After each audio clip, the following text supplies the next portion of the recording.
Now let's just take a look at the files, how we've included them and where.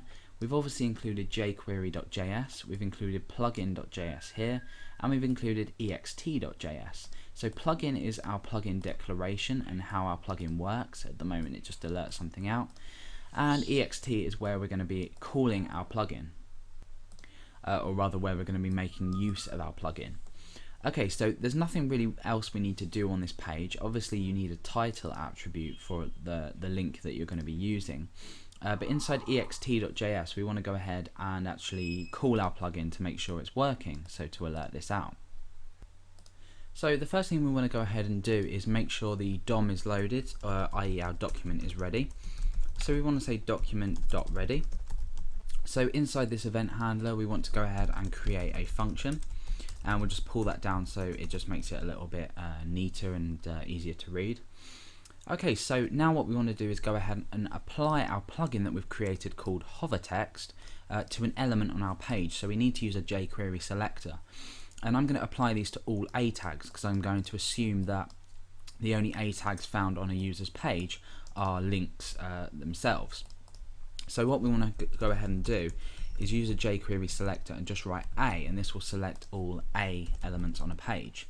And then we just do dot and how we would usually use any kind of functionality in jQuery, whether it be part of the standard library or any other plugins that we've used. So we just call the function hovertext.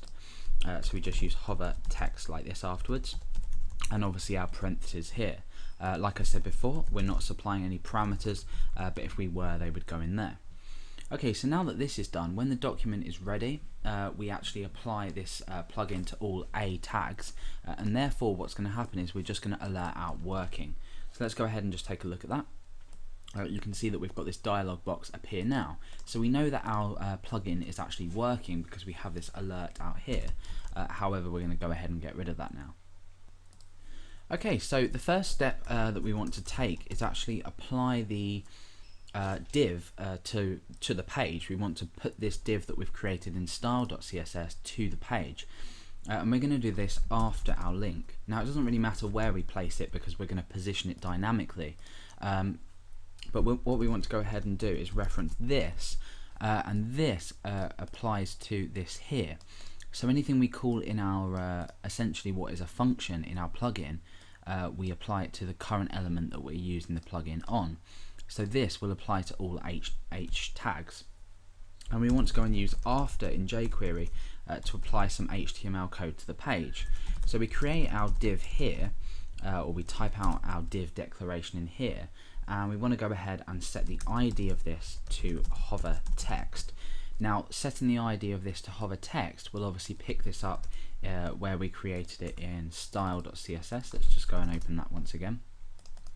So it will apply this here, or all these options and values to our div here. So now what we see on the page is when we refresh, we get this little box just appear here.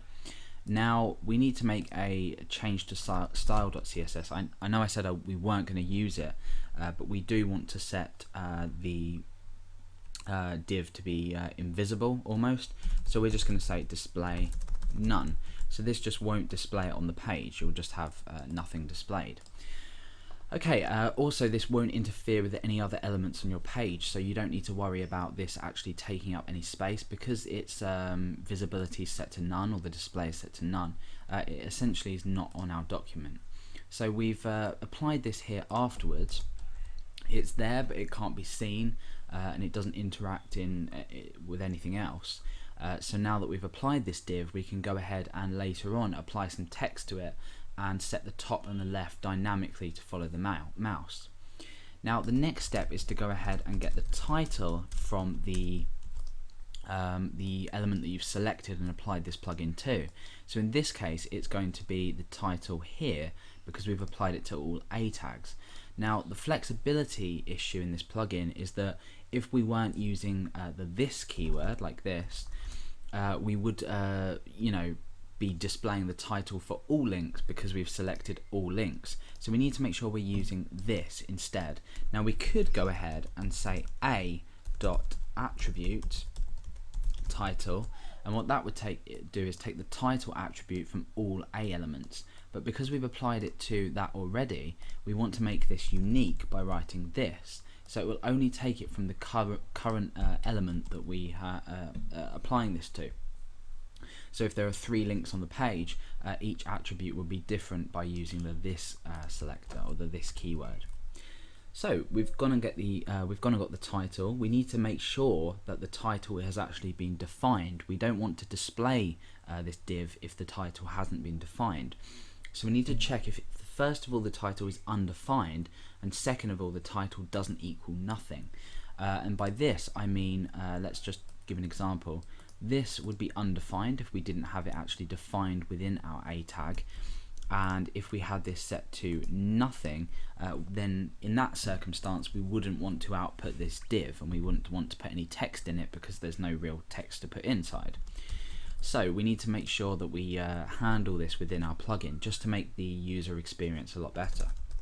So we want to create an if statement, and we want to, inside of the condition, first of all check that the title is not equal to undefined, and also or the title doesn't equal nothing. So we've already established the title here by using the title attribute, so we want to make sure it doesn't equal undefined, or the title doesn't equal nothing, so just nothing inside some tags there. And this will just mean that we don't get the same effect if you know, what I demonstrated earlier here wasn't available, so if it hadn't been defined or it was nothing. Okay, so inside of here we want to go ahead and actually start to create an event handler for when the mouse goes over a link, because that's the only time we want to go ahead and actually display this div in the mouse position. So again, we use this to select the current link or the current element that we're over, and we want to use the mouse move event handler. Now we do more or less exactly, oh sorry, that's just jumped over there.